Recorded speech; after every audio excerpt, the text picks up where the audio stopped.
Spread your legs and let me see. Lonely Cowboy ordered.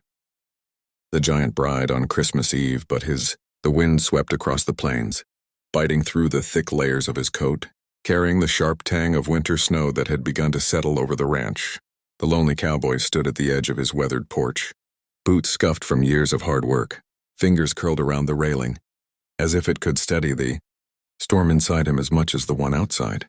The sun hovered low on the horizon, bleeding its last golden light across the jagged hills, casting long shadows that seemed to reach out like memories he had tried to forget.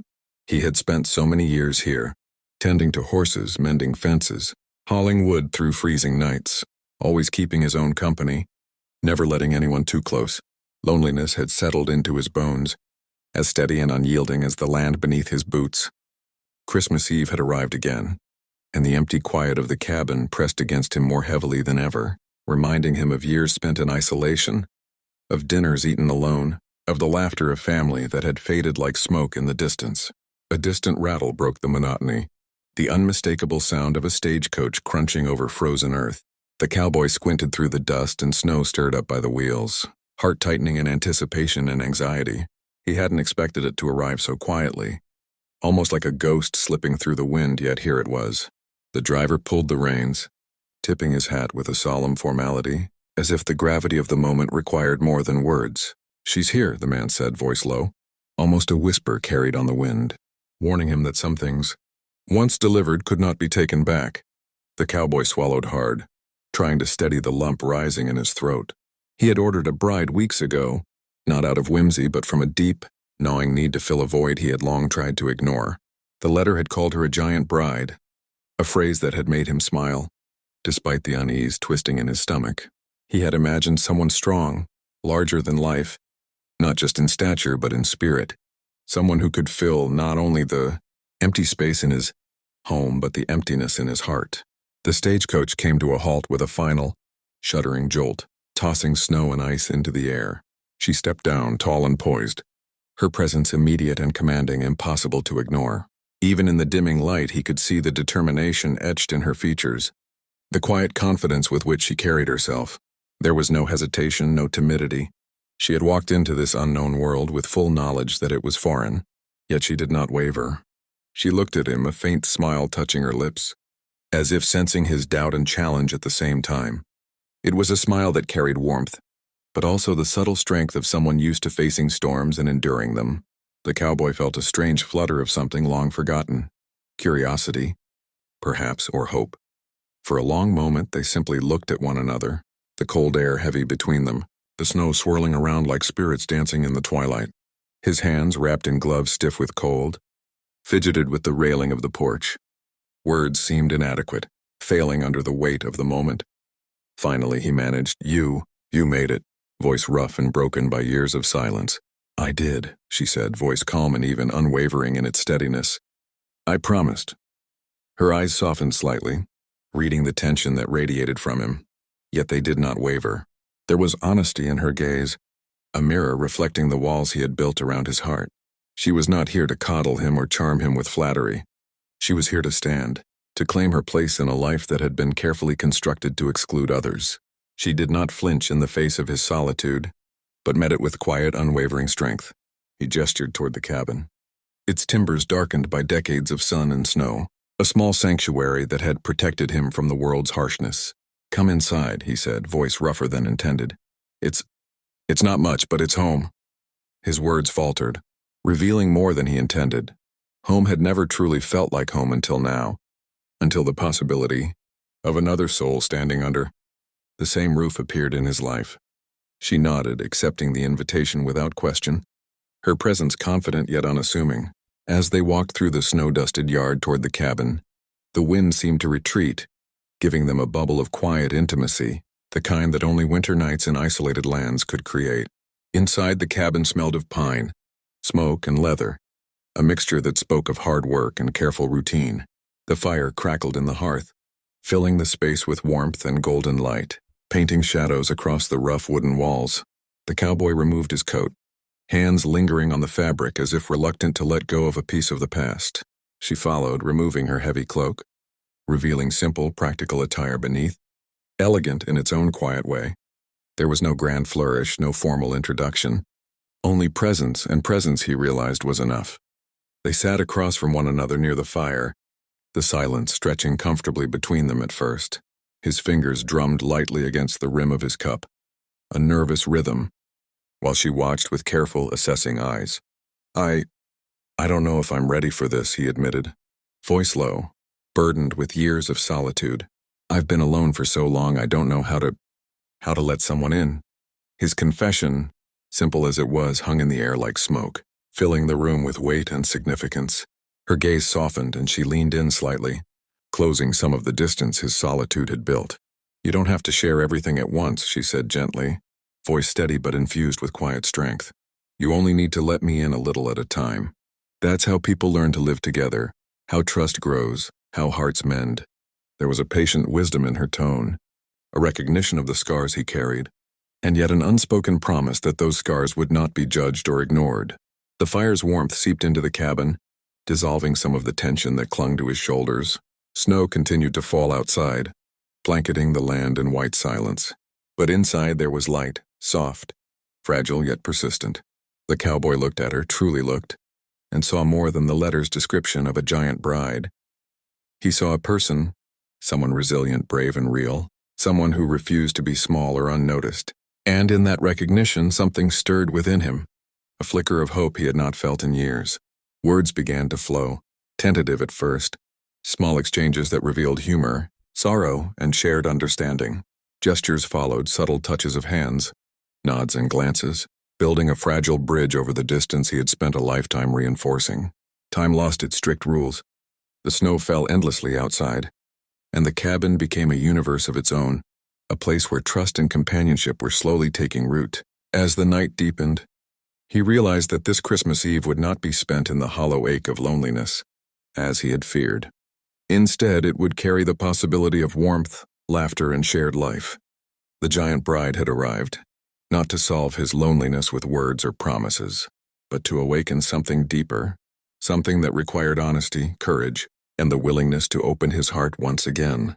And for the first time in years, the lonely cowboy allowed himself to imagine a future where he was not alone, where the emptiness of the plains could be filled with trust, companionship, and the quiet miracle of someone willing to stand by his side. The fire flickered and danced, casting long shadows across the cabin walls, and the snow outside continued its silent descent, muffling the world in a blanket of white. The lonely cowboy sat close to the hearth, feeling the heat on his face, but it was the presence of the woman across from him that made his chest both tighten and expand in ways he could not explain. She had settled in with a quiet confidence, her tall frame leaning slightly forward as if to bridge the distance he had so carefully preserved. There was a rhythm to the moment, the unspoken cadence of two people learning to exist in the same space, cautiously, patiently, with tentative trust slowly unfolding. He poured them each a cup of coffee from the small pot on the stove, the rich aroma mingling with the scent of pine and smoke. The sound of the liquid settling in the cup seemed disproportionately loud in the quiet cabin, each small noise amplified against the hushed stillness outside. She accepted the cup, fingers brushing briefly against his in a gesture that carried more warmth than words ever could. The contact was fleeting, yet it lingered, a spark that seemed to light a small corner of his heart he had long believed dead. He felt it, this fragile connection, and for the first time in years, he wondered if it was possible to let someone in without losing himself entirely. They spoke slowly at first, words chosen with care, as if the rhythm of their conversation was as important as the words themselves. She asked him about the ranch, about the horses, about the years he had spent in solitude, and he answered with cautious honesty, revealing slivers of himself he had never shared with anyone. With each story, each recollection of hardship or fleeting joy, the walls he had built around his heart began to erode. He realized that in speaking he was not exposing weakness but finding connection, and that in listening she was not judging but understanding. Her questions were gentle yet probing, the kind that required reflection and sometimes hesitation, but they came with an undercurrent of patience, a willingness to wait for him to meet her halfway. "You've built a life here," she said, watching him as he traced the rim of his cup. "Not everyone could survive the cold and isolation like this. It's admirable in a way." He felt a warmth rise in his chest at the word, something that had nothing to do with the fire. For so long he had been invisible to the world, unremarkable except to himself. And here was someone who saw him, truly saw him, and acknowledged not just his survival but his strength. The conversation drifted naturally, moving from work to small joys, to the quiet magic of winter nights. The snow continued to fall, covering the land in a soft, endless white, and he found himself noticing details he had taken for granted for years. The way her hair caught the firelight, the subtle strength in her hands, the calm certainty in her eyes. She spoke of her own past not as a burden but as a story, a collection of experiences that had shaped her into someone capable of facing the world without fear. In telling these stories, she offered him more than words. She offered a mirror, a reflection of what life could be if he dared to let someone stand beside him. Hours passed unnoticed, measured not by clocks but by the gradual movement of shadows across the cabin. The wind outside moaned against the walls, but inside there was a growing sense of intimacy, not of romance yet, but of human connection in its most honest form. He realized that the giant bride the letter had promised was not merely a companion in name, but a presence that challenged him to confront his own fears, his own loneliness, and the deep-seated walls he had built around himself. At one point he stood and moved toward the window, looking out over the snow-blanketed plains. The world seemed vast and empty, yet in that emptiness there was beauty.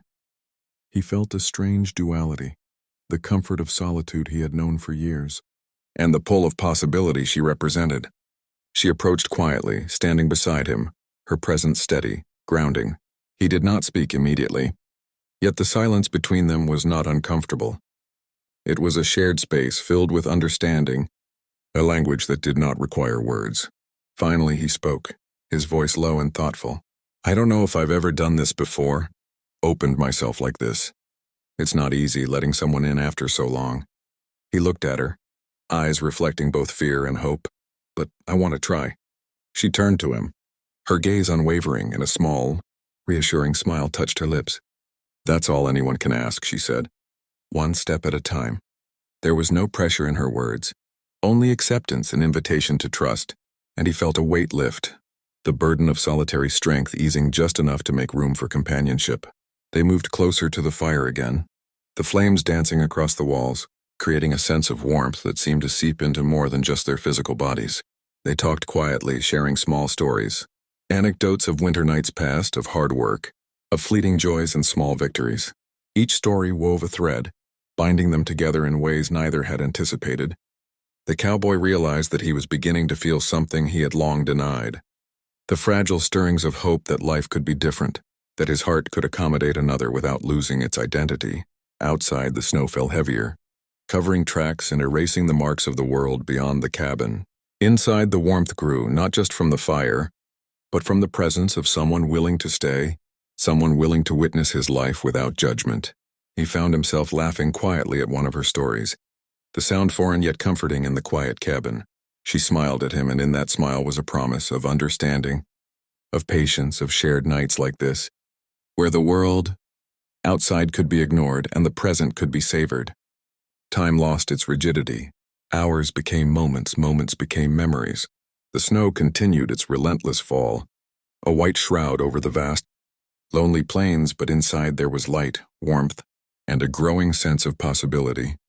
The lonely cowboy felt the first true stirrings of trust, the gentle opening of a heart long guarded against loss, loneliness, and disappointment. He realized that Christmas Eve had arrived not to remind him of what he lacked, but to show him what could be gained if he dared to let someone in. By the time the fire burned low and the night deepened, a quiet understanding had settled between them. They were two souls, separate yet connected, learning to navigate the fragile terrain of human connection. The giant bride had arrived not to fill a void with words, but to awaken the courage he had long forgotten, the willingness to hope, and the possibility that loneliness could be transformed into companionship. The wind howled outside, snow piled against the cabin walls, and yet inside there was warmth, laughter, and the quiet miracle of a Christmas Eve spent not in despair, but in the first tentative steps toward a shared life.